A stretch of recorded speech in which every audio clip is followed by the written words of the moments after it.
دیں گے چندہ، پیٹ بھریں گے، ادارہ چلائیں گے، پھر بولیں گے جی صلح کلی ہو گئے، خالص سنی ہم لوگ ہیں، فلاں فلاں فلاں فلاں بدعقیدہ، اور وہ بولو صلح کلی، صلح کلی کہاں سے کیا نکال لیے؟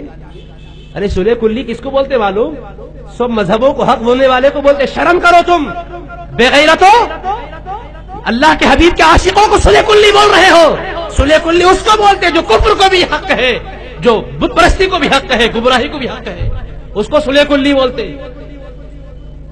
کل محشر میں جب حقیقت کھلے گی تو جب کہاں بھاگو گے؟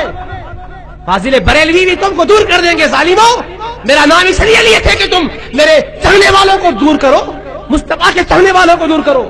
غوث پاک کے دربار میں ایک بامی جامعہ کا وہ مقام دیکھا حضرت نے، یہ کہا کہ اس کی وجہ سے میرے دل میں آپ کی محبت ہے، اللہ کرے کہ اور اضافہ ہو.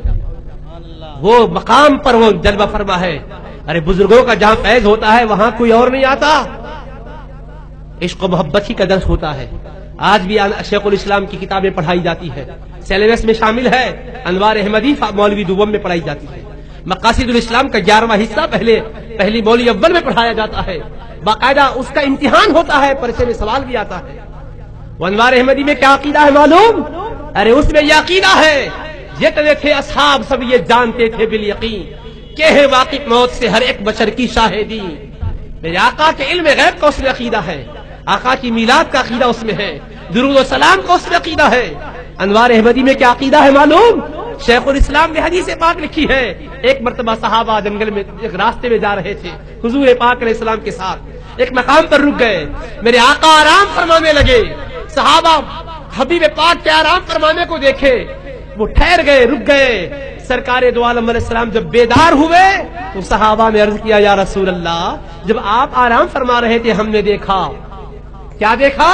ہم نے یہ دیکھا کہ ایک درخت زمین کو چیرتا ہوا آیا، آپ کے قدموں کو چومنے لگا، پھر اس کے بعد وہ چلا گیا. یا رسول اللہ، ہم جاننا چاہتے یہ کیا قصہ ہے اس کا؟ تو شیخ الاسلام بامی جامعہ میں یہ عقیدہ دیا کہ سرکار آرام بھی کر رہے ہیں تو سب چیزوں کو جانتے ہیں، تبھی تو صحابہ پوچھے ہیں یا رسول اللہ یہ درخت آ کر آپ کے پاس پہنچا تھا، کیا کہہ کر گیا؟ تو حضور پاک علیہ السلام نے فرمایا ہی شجرۃ استأذنت ربھا فی ان تسلم علی، یہ وہ درخت ہے کہ جس نے میرے مولا سے میری بارگاہ میں سلام پیش کرنے کی اجازت مانگا تھا. اس نے کہا میرے مولا اجازت دے تیرے حبیب کے پاس سلام عرض کروں. اللہ نے اجازت دی تو وہ سلام عرض کرنے کو آیا تھا. تو انوار احمدی میں یقینہ بتلایا شیخ الاسلام نے کہ درخت بھی سلام پیش کرنے کو آتا ہے، حضور اس کے سلام کو بھی جانتے ہیں. جو مصطفیٰ درخت کے سلام کو جانتے ہیں اپنے غلام کے سلام کو کیوں نہیں جانیں گے؟ سبحان اللہ. یہ عقیدہ بتلانے والا صلح کلی ہوتا، یہ عقیدہ پڑھانے والا بھی صلح کلی ہوتا. کب تک یہ جہالت قوم شعور میں آئے؟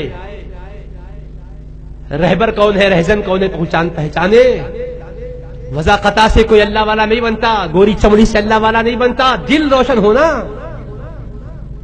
امریکہ کے رہنے والے کتنے گورے ہیں، تن کا گورا ہونا کام نہیں آتا، من گورا ہونا جناب. تن کے گورے اور من کے کالے دکھنے کو بڑے بھولے بھالے، لیکن یہی ہے دین مصطفیٰ کو لوٹنے والے. پہچاننا چاہیے آدمی کو، شناخت کرنی چاہیے آدمی کو، بزرگوں سے دور، ولیوں سے دور. کبھی بامی جامعہ پر حملہ ان ظالموں کا، کبھی حضرت محدث عبداللہ شاہ صاحب عارف باللہ پر حملہ. بدنصیبوں ولیوں کی گستاخی کر کے اپنے ایمان کو برباد کر رہے ہو. خاتمہ خراب ہوگا ولی کی دشمنی سے معلوم. عارف باللہ پر حملہ، ولی اللہ پر حملہ، پھر اس کے بعد بھی پھر تم سنی. شرم نہیں آتی؟ کیا کھا رہے ہیں؟ فاضل بریلوی کے فتوے کے مطابق تو نذرانہ حرام اب تک کتنے بار چٹ کر گئے. وہ حرام جائے گا تو کیا کہلوائے گا؟ تم کو حرام ہی کی بات کہلوائے گا. نام رسول پاک کا اگر لے کر کوئی تفریقہ کرتا ہے تو کس کے طریقے میں چل رہا ہے وہ؟ قادیانی بھی قرآن چھوڑا نہیں، قرآن پڑھتا رہا لیکن اپنا باطل نظریہ پیش کیا. بدعقیدہ بھی قرآن پڑھتا ہے. یاد رکھو پہلے لوگ کہتے تھے کہ جی اگر کوئی اعلی حضرت کا نام لے تو بدعقیدہ نہیں ہو سکتا. آج تک بولتے رہے، مگر اب تاریخ بتا رہی ہے کہ آپس میں اختلاف اتنا آ گیا کہ ایک دوسرے پر کفر کے فتوے لگ گئے. فلاں تنظیم سننی تھی، اعلی حضرت کہتی تھی، اب کہنے لگے وہ بھی کافر ہو گئے. وہ اعلی حضرت کہتے تھے وہ بھی کافر ہو گئے. تو تمہارے فتووں نے بتلا دیا کہ ان کا نام بھی لیا تو ایمان نہیں بچ سکتا. تمہارا کب بچنے والا ہے پھر؟ کیونکہ ایک دوسرے پر فتوے لگا کر امت کے سامنے تو یہ شکل لے آئے ہیں کہ وہ سنی دعوت اسلامی بھی کافر ہو گئی، وہ دعوت اسلامی بھی کافر ہو گئی، فلاں بھی کافر ہو گئی، وہ بیچارے زندگی بھر اعلی حضرت کہہ رہے ہیں، لیکن یہ کہتے ہیں کہ یہ بھی کافر ہو گئے، صلح کلی ہو گئے، تو چند گنتی کے تم ہی رہ گئے۔ کب تک یہ نفرت قادریوں کی دشمنی، نقشبندیوں کی دشمنی، چشتیوں کی، سہروردیوں کے، رضویوں کی دشمنی، صحیح اعلی حضرت کو سمجھنے والوں کی، نام لینے والے، نام پہ پلنے والے، ان کی بھی دشمنی کرنے والے بن گئے۔ وہ چاہتے ہیں کہ ایسا ماحول حیدرآباد میں پیدا ہو جائے، مگر انشاءاللہ ایسا نہیں ہوگا، کبھی ایسا نہیں ہوگا انشاءاللہ، بولو نہیں ہوگا انشاءاللہ۔ ہم امت کو ٹوٹنے نہیں دیں گے انشاءاللہ۔ قادری بھی ہو تو ہمارا ہے، نقشبندی ہو تو ہمارا ہے، چشتی ہو تو ہمارا ہے، سہروردی ہو تو ہمارا ہے۔